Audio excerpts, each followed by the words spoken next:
₹1.5 लाख लेकर नौकरी, अस्पताल में भर्ती घोटाले के खिलाफ विधायक गणेश गोगरा का धरना।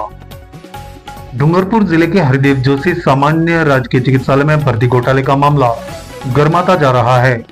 प्लेसमेंट एजेंसी द्वारा 83 पुराने कार्मिकों को हटाकर भ्रष्टाचार के जरिए नए लोगों को नियुक्त करने का आरोप सामने आया है। इस मामले में कांग्रेस विधायक गणेश गोगरा खुद कलेक्टर निवास के बाहर धरने पर बैठ गए।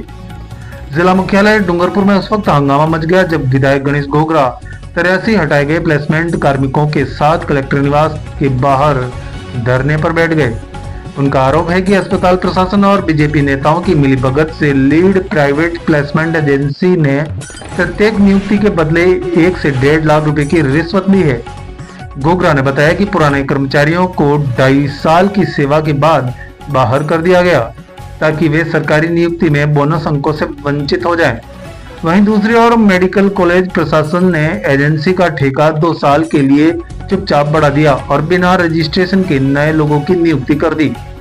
विधायक गणेश गोगरा ने कहा कि यह भ्रष्टाचार का खुला खेल है, इसमें सीएमएचओ, मेडिकल कॉलेज प्राचार्य और बीजेपी नेताओं की संलिप्तता है। गरीब युवाओं के नौकरी के नाम पर वसूली ली गई है। धरने के दौरान हटाए गए कर्मचारी नारेबाजी करते रहे और प्लेसमेंट एजेंसी के खिलाफ एफआईआर दर्ज करवाने की मांग भी की। धरनास्थल पर कोतवाली पुलिस का जाब्ता भी तैनात रहा। करीब 2 घंटे चले इस विरोध प्रदर्शन के बाद उपचुनाव प्रशिक्षण से लौटे जिला कलेक्टर अंकित कुमार सिंह भी मौके पर पहुंचे और विधायक से वार्ता की। उन्होंने मामले की जांच का आश्वासन दिया। गोगरा ने कहा, यदि 7 दिन में कार्रवाई नहीं हुई तो आंदोलन को और उग्र किया जाएगा। यह मामला सरकारी स्वास्थ्य सेवाओं में गहराते निजीकरण और उसमें हो रहे भ्रष्टाचार की गंभीर तस्वीर पेश करता है। अब देखने वाली बात यह होगी कि जांच किस दिशा में जाती है और दोषियों पर कब तक कार्रवाई होती है। सागवाड़ा लाइव न्यूज ब्यूरो से जितेंद्र सिंह चौहान, डूंगरपुर की रिपोर्ट। और एक दिन अचानक से 71 की लिस्ट डाल दी, नए कार्मिकों को लगा दिया और हम 2.5 साल से बिल्कुल अल्प वेतन में सेवाएं दे रहे थे। कोई दूर दराज जानियों का, कोई किसी गांव से कोई रूम लेके रह रहा था, 7,300 सैलरी में काम करते। इसके बावजूद भी हमें न कोई इन्फॉर्मेशन, न कोई सूचना, बिना कारण से अचानक से हमको हटा दिया गया। डायरेक्ट बिना कोई इंटरव्यू, न बिना कोई फॉर्म, और अचानक से न कोई वैकेंसी और नए कार्मिकों को कैसे लगा दिया। जब अगर किसी को हटाया जाए तो कानून के खिलाफ 1 महीने पहले इनको इन्फॉर्मेशन नहीं मिलती है या कोई आदेश भी देना पड़ता है कि आपको हटाया जा रहा है, आपको निरस्त किया जाता है। कुछ न कुछ आदेश मिलना चाहिए ना। बिना आदेश, बिना किसी कारण से हटाया गया और अचानक से तुरंत 71 कार्मिकों को नया लगा दिया गया बिना इन्फॉर्मेशन के, और आज तक हमको इन्फॉर्मेशन नहीं मिली। 2022 से लगे हुए हैं। लीड गार्ड, क्या नाम है आपका? रोहित मेघवाल।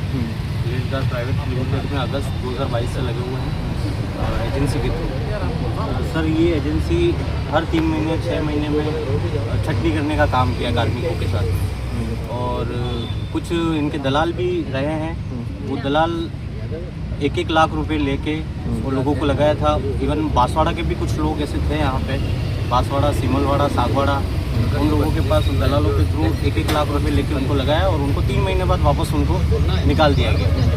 उन लोगों ने भी बहुत ही वो किया कि भाई हमारे 1-1 लाख रुपए लिए, हमारे को 3 साल के लिए लगाया था, लेकिन उन लोगों ने कोई जवाब नहीं दिया और उनका पैसा भी रिटर्न नहीं दिया। आज तक वो अपने पैसों के लिए रो रहे हैं। दूसरी चीज़ सर, हर 6 महीने बाद फिर से यही कहानी शुरू हुई और हम लोग प्रिंसिपल सर के पास गए, उच्च अधिकारियों के पास गए, लेकिन उन लोगों ने कोई शांतिपूर्वक, हमारे को संतुष्टिपूर्वक कोई जवाब नहीं दिया। उसके बाद फिर हमने सोचा कि यार ऐसे तो कुछ होना जाना है नहीं, हम हाईकोर्ट का करते हैं। हाईकोर्ट में हमारे साथ ये जो 100 कार्मिक लगे हुए थे उसमें 61 लोग हाईकोर्ट में रिट दायर करने के लिए तैयार थे। लेकिन जैसे ही वो एजेंसी के मालिक मिस्टर दलजीत पुनिया और जय सिंह दोनों यहाँ पे आए और उन्होंने आके इन लोगों को इतना डराया कि तुम्हारे को नौकरी से निकाल दूंगा, कोर्ट मेरा कुछ नहीं बिगाड़ सकती, मेरी एजेंसी का कुछ नहीं कर सकती, कोर्ट मेरे कहीं नहीं लगती, फलाना बोला।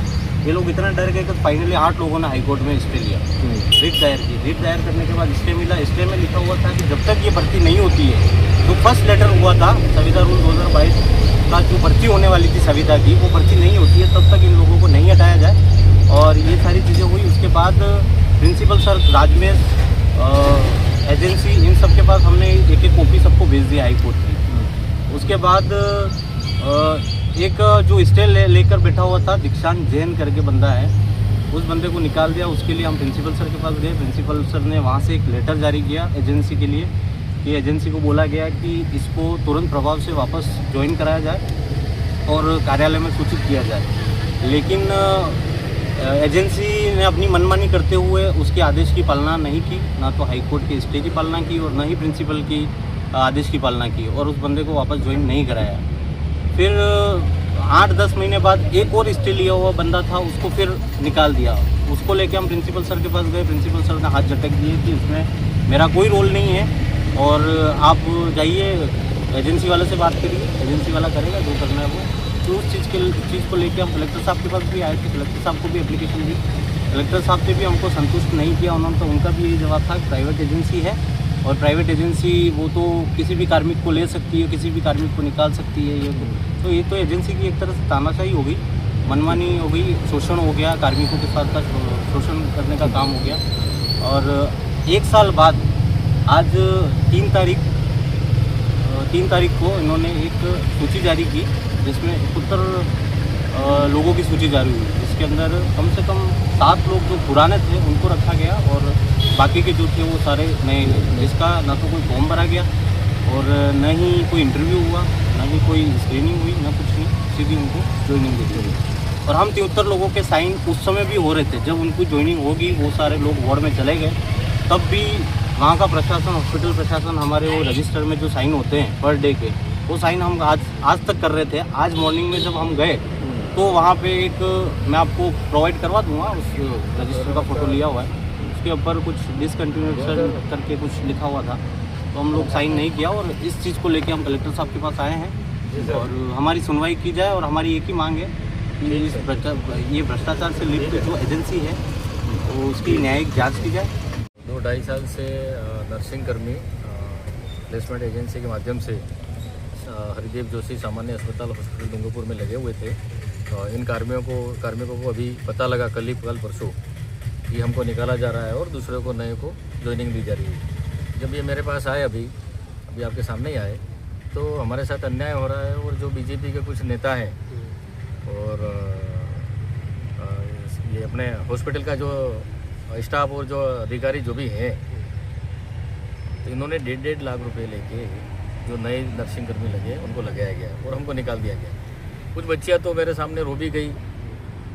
फिर मेरे वो गांव आए थे सब मिलने के लिए। आज तो शादी है, किसी कुछ हो गया, इस कारण से नहीं आ पाए। लेकिन ये सरकार ने तानाशाही अपना रखी है। जो गरीब युवा, बेरोजगार, आदिवासी लोग लगे हुए हैं, उनके साथ भेदभाव कर रही है। जब से राजस्थान में सरकार भारतीय जनता पार्टी की बैठी है, आदिवासियों के साथ शोषण ज़्यादा ही कुछ होने लग गया है।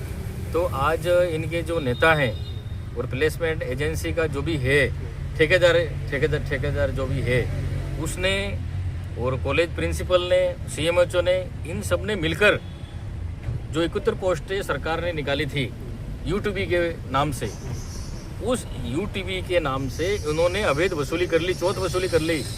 इनको हम लगाएंगे, इनको हम लगाएंगे यूँ करके प्रत्येक बच्चे से 1.5 लाख रुपए इन्होंने लिया है।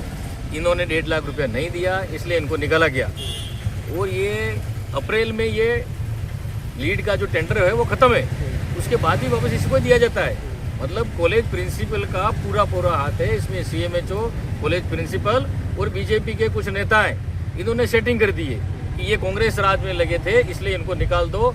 और अब हमारे बीजेपी का राज है, आ गया है, अब इनको निकाल दिया गया इनको। अब इनके 4 महीने किसी के कम पड़ रहे हैं 3 साल में, 6 महीने कम पड़ रहे हैं, किसी के 8 महीने कम पड़ रहे हैं। तो ये बच्चे 7,000 में नौकरी करते थे और वो 7,000 भी इनको समय पर पैसा नहीं मिलता था। फिर भी ये यूं करके नौकरी कर रहे थे, चलो हमको छोटा मोटा रोजगार मिला है। इनको 2.5 साल का अनुभव भी हो गया था, ठीक है ना।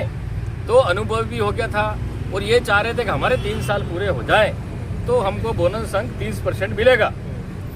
अब इनके साथ पक्षपात हो गया, नहीं हो गया। इन्होंने 3 साल तक भी इनको रहने देते तो कम से कम इनका 30% बोनस अंक तो जो मिलता है इनके सरकारी नौकरी में जब भी भर्ती निकलती तो इसमें इनका फायदा होता है और पहले वाले कई बच्चों का फायदा भी हुआ है। तो जिस तरह से ये फर्जी सरकार, भारतीय जनता पार्टी के नेता जो अपने आप को बड़ा मुख्यमंत्री समझते हैं और यहाँ इतना भ्रष्टाचार फैला रखा है हर विभाग में, आज 1.5 लाख रुपए में ये प्लेसमेंट एजेंसी के माध्यम से इन बच्चों को निकाल रहे हैं। इनके साथ गलत हो रहा है, इनके साथ अन्याय हो रहा है। ये हम अन्याय यहाँ पर नहीं होने देंगे। इन्होंने जो भर्ती ली है वो नए बच्चे लगाए, उनका अभी तक रजिस्ट्रेशन भी नहीं हुआ है, अभी ट्रेनिंग करके और अभी लगा दिया। अनुभव भी नहीं है उनको, कौन सा बोतल चढ़ाएंगे, कौन सा इंजेक्शन लगा, अभी तक उनको अनुभव भी नहीं है। तो इस तरह से जो भारतीय जनता पार्टी के जो नेता कर रहे हैं वो हम होने नहीं देंगे। और ना इन्होंने मेरिट बनाई है। किस आधार पर लिया है आपने? 71 बच्चों को लिया है, किस आधार पर लिया है? मेरिट के आधार पर लेना चाहिए आपको। या टीएसपी क्षेत्र है, आरक्षण का प्रावधान होना चाहिए कि एसटी के बच्चों को कितना लिया, एससी के बच्चों को कितना लिया और जनरल में कितना लिया, और जनरल में एसटी के लड़के एससी के लड़के कितना फाइट कर रहे थे, उसमें उनकी मेरिट बढ़नी चाहिए थी। आपने तो कोई भी आया, भले डिग्री है कि नहीं है, मेरिट बनाई कि नहीं बनाई, मर्जी जब मर्जी चाहे उसको निकाल दिया, जब मर्जी चाहे उसको ले लिया। ये क्या लगा रखा है? सरकार पैसा नहीं दे रही क्या उस प्लेसमेंट एजेंसी को? सरकार नहीं दे रही क्या? प्रशासन कह रहा है हमको पता नहीं, सरकार के मंत्री और सरकार के नेता कह रहे हमको पता नहीं। तो ये खेल चल रहा क्या रहा है? भ्रष्टाचार में डूबी हुई है भारतीय जनता पार्टी, और गरीब और दलित के साथ, आदिवासियों के साथ अन्याय हो रहा है। हम ये अन्याय नहीं होने देंगे। जब तक ये भर्ती रद्द नहीं करते, मैं यहाँ पर धरने पर बैठूंगा और आंदोलन करूंगा इन नर्सिंग कर्मियों के साथ। मेरी मांग नहीं है, लोगों के साथ नर्सिंग कर्मियों की मांग है कि हमको वापस यथावत लगाया जाए, हमको वापस यथावत लगाया जाए कि हमारा भाई भविष्य खराब हो रहा है इनका, कि बोनस अंक नहीं मिलेगा इनको। 30% जो मिलता था वो किसी के 4 महीने कम पड़ रहे हैं, किसी के 6 महीने कम पड़ रहे हैं। वो 6-7 हजार में इनका घर गुजारा, रोजगार चलता था। 6-7 हजार रुपये में भी तुम इनको निकाल रहे हो। इनकी ये मांग है, इसके इनका समर्थन कर रहा हूँ मैं। गलत कर रही है सरकार, इनको लगाओ वापस। अगर नए कार्मिकों को लगाना है आपको तो वैकेंसी निकाल लगाओ ना, उसको मना कौन कर रहा है? लेकिन पुराने को क्यों निकाल रहे हो? बात ये सागवाड़ा लाइव न्यूज। जी हां, लेटेस्ट खबर पाने के लिए चैनल को सब्सक्राइब कीजिए, वीडियो को लाइक कीजिए और शेयर कीजिए। धन्यवाद।